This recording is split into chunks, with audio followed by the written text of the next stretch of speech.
Special briefing on the visit of the New Zealand Prime Minister to India. I will start with a few opening comments and a description of the broad contours of the visit, including the program, and subsequently I will try to answer any questions that you might have.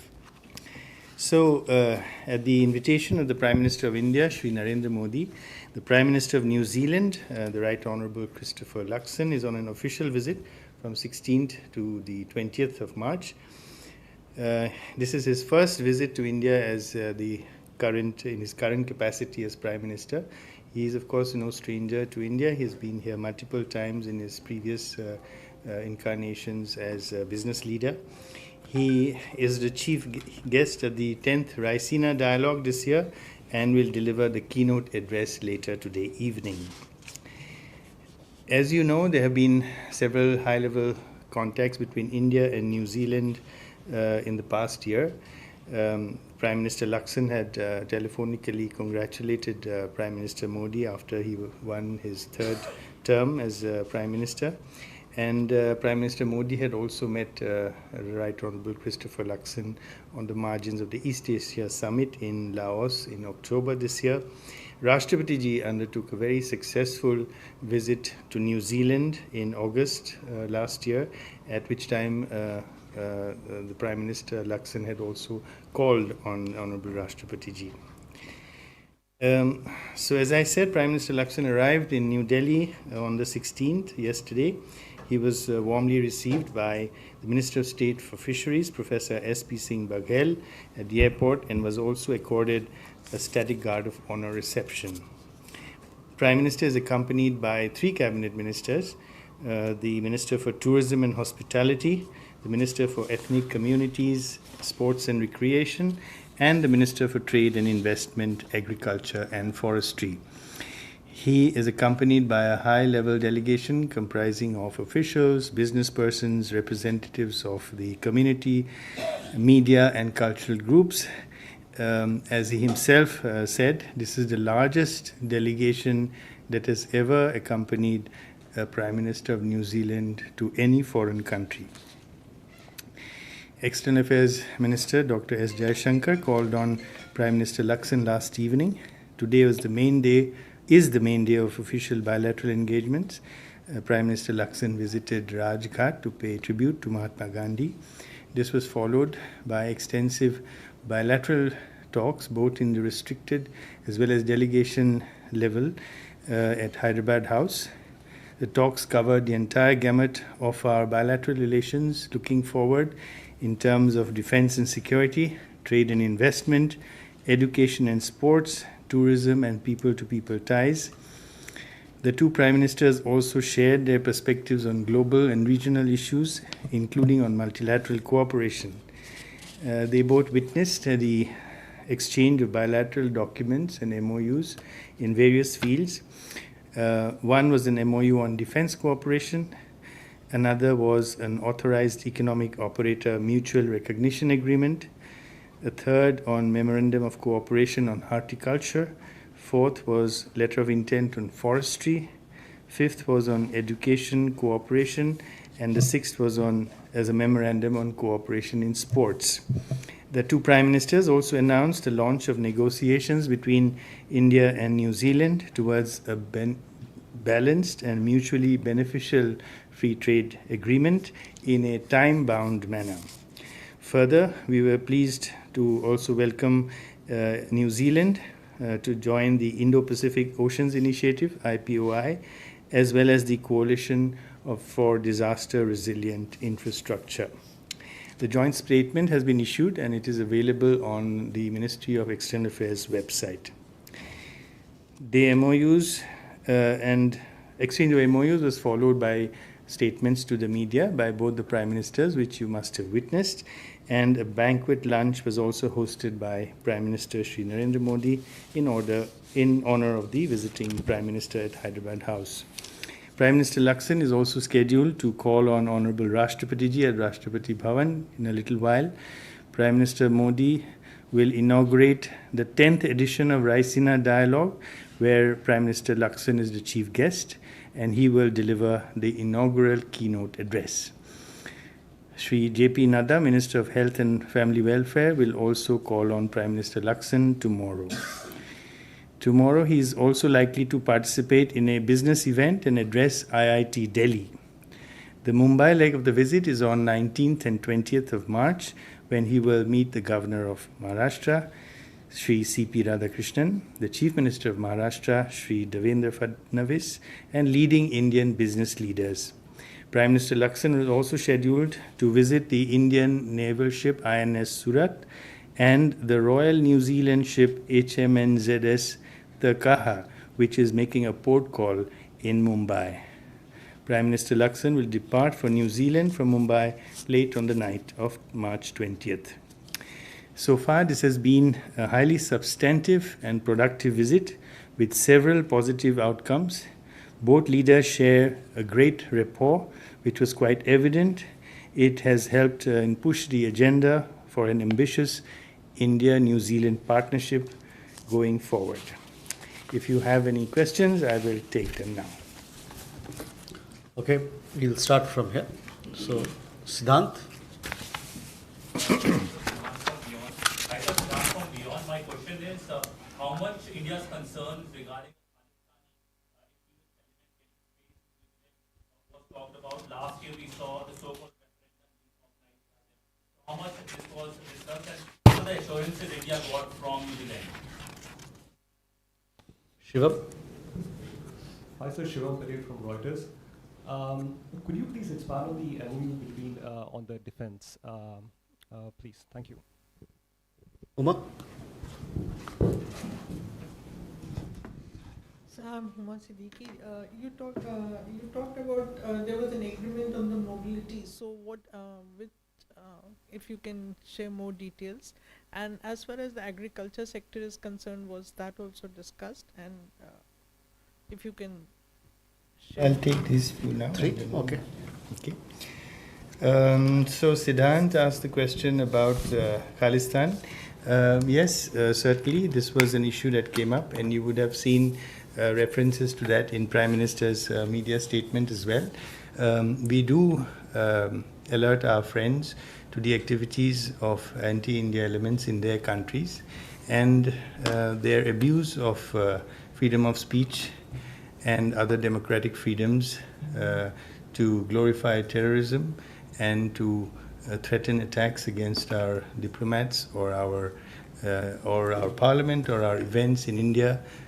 So these were also conveyed, and I must say that the government of New Zealand has been receptive as well as has taken our concerns on board in the past as well, and this was also the reaction that we got today. On defense, the MOU covers exchange of visits, exchange of training, exchange of ship visits to each other's ports, and joint activities, training, etc. It is really a large omnibus agreement. As you know, we already have a white shipping agreement with white shipping information exchange agreement with New Zealand, and this is taking our relationship, especially our naval relationship, forward. On mobility, both sides have agreed on two things. One is to move forward our FTA discussions in a time-bound manner, and at the same time also take forward our discussions on mobility for skilled professionals. So that is not an agreement that has been arrived at. It is a decision to advance these discussions. On agriculture, especially on forestry, it was also discussed. As you know, New Zealand is very strong in the areas of forestry. So technical cooperation and capacity building in forestry was a specific subject that was discussed, as well as in the case of horticulture, we have an agreement, an MOU that was signed in horticulture. So fruits, especially kiwi fruit production in India, is something that comes under this particular MOU, and capacity building in that direction. Okay, Ubir, you have a question? Yes, sir. Sir, this is Ubir from the Tribune. Can you please elaborate on the MOU signed with New Zealand on forestry, sports, and horticulture? Krishna Mohan? Sir Krishna Mohan Sharma from Bharat express. CPTPP पे और क्या आगे कुछ बात हुई इसमें, या जो बात हमारी पहले चल रही थी उसी पे रुक गई? कॉम्प्रिहेंसिव प्रोग्रेसिव एग्रीमेंट और दोबारा बस न्यूजीलैंड उमाशंकर एनडीटीवी से। न्यूजीलैंड के पीएम ने अपने प्रेस स्टेटमेंट में कहा कि इंडिया में डिप्लोमेटिक प्रेजेंस न्यूजीलैंड बढ़ाएगा क्योंकि यहाँ बहुत संभावनाएं हैं, तो उसका क्या कोई नया कॉन्सुलेट या क्या यहाँ पे स्टाफ बढ़ेगा, इस बारे में कुछ बताएं। Shall I take these three? One more. Okay. Sir Kadambini Sharma, independent journalist. Sir tourism और एजुकेशन पर किस पॉइंट्स पर बात हुई, किन पॉइंट्स पर? फॉरेस्ट्री के बारे में मैंने ऑलरेडी एक्सप्लेन किया कि किस किस एरिया में हम कोऑपरेशन करने जा रहे हैं, and also in horticulture. Sports के बारे में training of our sports persons, sports medicine, and these are the areas that we wish to cooperate with New Zealand, and New Zealand and the MOU takes this forward. So this is an enabling MOU that will get New Zealand sports expertise to India. As you know, New Zealand is a sporting nation. Per capita, apparently, they have the highest number of Olympic medals in the world. So it is a country with which we will definitely gain in our sporting abilities in diverse areas in cooperating with New Zealand. So in the free trade agreement जो CPTPP के बारे में कह रहे हैं, so this is a process which has been initiated कि हम एक free trade agreement की तरफ जा रहे हैं, but in a time bound manner. Perhaps by the end of this year, we hope to conclude a free trade agreement.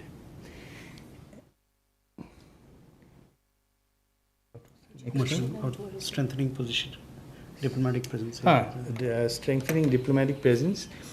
Prime Minister Lakson he did say that this is one of their priorities to enhance their diplomatic presence in India. And he stated that they were planning to increase the strength of their embassy in India in a major way, embassy and consulates in a major way. On tourism, one of course is that only about 72,000 odd New Zealand tourists visited India, but which is not too small considering that New Zealand is a population of only 5.5 million. From the Indian side, about 156,000 Indian tourists went to New Zealand last year. This could, of course, be increased. But one issue is, of course, we don't have direct flights. This is something both sides touched upon, the importance of direct flights between India and New Zealand. It is a long-standing request from the diaspora, but also from business persons who want to travel frequently between the two countries. So this is being explored. Firstly, when Deputy Prime Minister Winston Peters was in India in March last year, the air services agreement was updated. We now have an open skies policy with New Zealand. It's really for the private sector airlines to look at the potential of direct flights and act on it.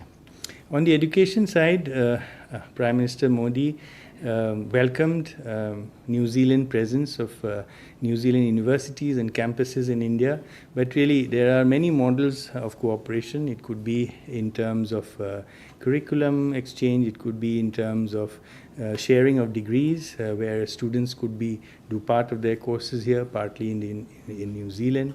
So every model of education cooperation is open to the New Zealand side. Two more questions, huh? Sajna?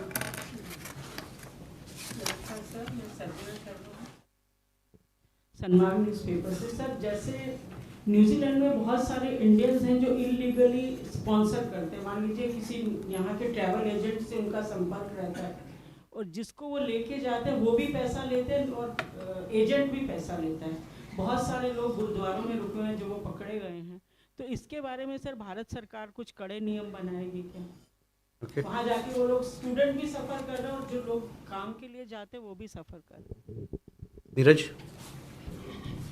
Sir नमस्कार, मैं नीरज दुबे प्रभा साक्षी से। Sir दोनों देशों के प्रधानमंत्री ने हिंद प्रशांत क्षेत्र में चुनौतीपूर्ण रणनीतिक दृष्टिकोण पर भी चर्चा की है, उसके बारे में कुछ विस्तार से जानकारी साझा कर सकते?